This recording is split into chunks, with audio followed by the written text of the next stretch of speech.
Note করে এমনভাবে একটা রান্না তিনি দিলেন যে এই রান্নাতে হুজুরের দোষ ধরার কোনো ফাঁক রাখলেন না, সব পারফেক্ট রাখলেন। এরপর হুজুরকে দাওয়াত দিয়ে খাওয়ালেন। খাওয়ার পরে এবার পুরুষদের দিকে দিয়ে জিজ্ঞাসা করলেন, এবার হুজুরকে জিজ্ঞাসা করো আজকের খাবার কেমন হয়েছে, কমেন্ট করতে বলো। এখন বেচারা হুজুর দেখলেন যে আসলে কোনো কমেন্ট করার জায়গা নাই, তো এবার বললেন যে আসলে এত ভালো ভালো না,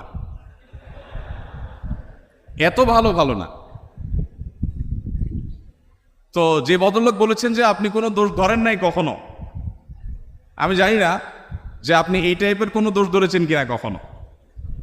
যাই হোক, তো আমাদের নবী করিম সাল্লাল্লাহু আলাইহি সাল্লাম সাধারণত কখনো খাবারের দোষ ধরতেন না, কারণ মেয়েরা কষ্ট করে রান্নাবাড়া করেন।